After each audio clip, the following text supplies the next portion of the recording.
Olá, eu sou a Cris Junqueira e eu vou te mandar um áudio. Esses dias eu comentei que eu tava sentindo, já tinha um tempo, que eu tava precisando dar uma boa chorada. E eu não sei se vocês sentem isso às vezes. Já faz semanas, talvez mais de 2 meses, que eu tô sentindo que vai vir assim. Só que a hora começa a vir, muitas vezes, no dia que eu comentei era isso, eu penso assim, agora não dá. Agora eu não tenho tempo pra chorar, não dá. Vamos chorar outra hora, porque às vezes eu tô indo pra algum lugar, ainda tem outras reuniões no dia, ou tô cheia de gente em volta, ou tô com as crianças em volta e tal. E eu falo assim, não, gente, agora não dá pra chorar, não. Mas engole o choro aí, segura o choro aí, porque vou ter que me programar pra dar essa chorada. Porque não vai ser qualquer hora, não dá? E eu também falei que chorar é normal.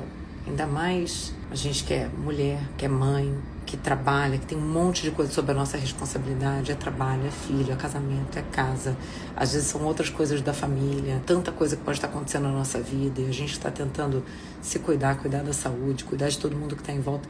Assim, chega uma hora que é difícil, né? Brinquei e falei, olha, se você está tentando fazer isso tudo e nunca se pegou chorando, nunca se trancou no banheiro para chorar, você não está fazendo do jeito certo. Porque é normal. É normal. É engraçado que muitas vezes a gente inclusive vai chorar o quê? No banho. Porque aí você já economiza o tempo, entendeu? Você já chora no banho, já lava, já sai com a cara menos inchada. Já é teoricamente um lugar que você tá sozinha, então ninguém precisa ver. A gente tem que pensar nisso também. Principalmente quem tem filho. Você não quer chorar de alguns jeitos na frente das crianças. Embora chorar seja normal e não me entenda mal, sou uma pessoa que chora muito, sou muito chorona, eu choro por causa de qualquer coisa, assim, sabe? Uma propaganda mais bonitinha, já tô chorando, livro eu choro, filme eu choro. Eu tenho uma sensibilidade para essas coisas muito forte, tanto que, assim, filme triste, eu já nem assisto mais. Eu já desisti, porque já teve vez de eu assistir filme um pouco mais triste, às vezes com uma história, né, do tipo de perda, de não sei o quê. Quando tem criança, então, assim, de eu ficar passando mal, dias, de tanto que eu sofri e chorei do filme. Então, assim, eu choro bastante. E não é sobre não mostrar vulnerabilidade, não é sobre ninguém poder te ver chorando. Pelo contrário, se eu me emociono com alguma coisa, né, um filme, alguma coisa, não tem problema nenhum. Não tem problema nenhum dos meus filhos me verem chorando, das outras pessoas me verem chorando. É uma emoção. Inclusive, uma coisa que é importante dizer, porque tem gente que fala assim, porque eu nunca vi meus pais chorarem, aí hoje eu não me dou permissão para chorar, para sentir uma emoção. Não é sobre isso. Então, assim, uma criança te vê, um filho te vê numa situação de emoção, de se emocionar e chorar, seja uma emoção positiva, que muitas vezes é, ou uma emoção negativa no sentido de, poxa, um falecimento de alguém, tudo bem. Qual que é o problema?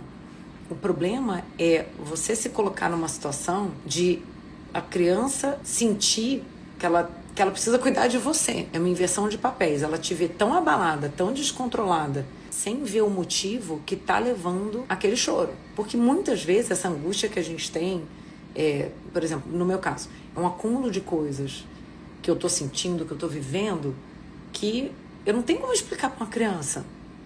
Não é que nem falar assim, ai filho, mamãe tá triste, eu tô chorando aqui porque eu tô com muita saudade do vovô, né, que não tá mais aqui com a gente, por exemplo. Isso uma criança entende, ela vai falar, realmente, tá tudo bem. Agora, assim, a criança vê você completamente abalada por algo que você sequer consegue explicar. Você é um mundo para aquela criança. Você precisa ser a fortaleza dela. Já falei muito sobre isso aqui, sobre essa questão da inteligência emocional, da gente ser o exemplo, né, na frustração para os nossos filhos. Uma das piores coisas que a gente pode fazer pelos filhos é transmitir essa angústia para eles. De falar assim, cara, minha mãe tá completamente arrasada, descontrolada, e eu me sinto, como criança, muito inseguro, desprotegido, vulnerável, se minha mãe não tá bem. Você entende? Então, acho que tem que ponderar. A gente precisa ser a fortaleza da nossa família, dos nossos filhos, principalmente. Então, é algo que não é que todo choro você precisa esconder de uma criança, mas você precisa ponderar o que está acontecendo para você entender o que você pode mostrar ou não para uma criança. E no trabalho, gente, às vezes a gente chora também. Às vezes a gente não consegue, seja por fatores exógenos ou do trabalho. Nunca chorou no trabalho. Seja de correr para um banheiro e sentar lá no banheiro do escritório e chorar, ou até às vezes no meio de uma conversa, de um feedback, de uma reunião, e seja porque tem outras coisas acontecendo na sua vida que você naquele momento ali não conseguiu separar, né? Não conseguiu colocar para um outro momento, seja por coisas que estão acontecendo ali no trabalho. Tava conversando com uma amiga essa semana e ela falou, cara, essa semana chorei aqui no escritório. E então também normal, tá? Acontece. Ah, Cris, então tá liberado? Não, óbvio que não é o ideal, tá? Óbvio que não é ideal. Eu também já chorei, né, não posso garantir que eu nunca mais vou chorar no trabalho. Pode acontecer, já aconteceu várias vezes. Não é o ideal, mas nós somos humanas. Então, pode acontecer. Todo mundo está sujeito. Cada vez que um negócio desse acontece, é uma oportunidade para a gente entender de onde está vindo, qual foi o gatilho para aquilo, por que a gente se sentiu daquela maneira, por que a gente precisou daquela válvula de escape, por que aquela pressão precisou ser aliviada ali naquele momento. E com esse conhecimento, com esse autoconhecimento, a gente vai conseguindo se ajustar melhor para o futuro e se preparar melhor. A vida não vai ficar mais fácil. Em geral, é que nem videogame, a gente vai passando de fase, vai ficando só mais difícil.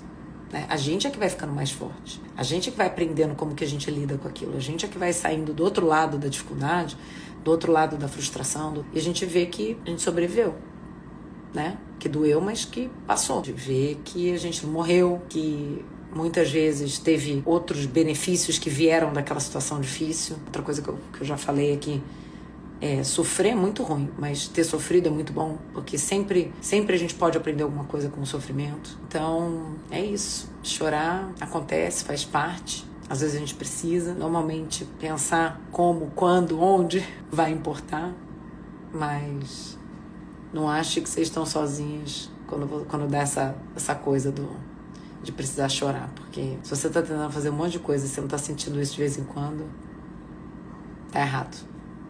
Faz parte do caminho, tá bom? Agora corre lá no Instagram e me conta. O que você achou desse áudio? Você gostou? Te ajudou?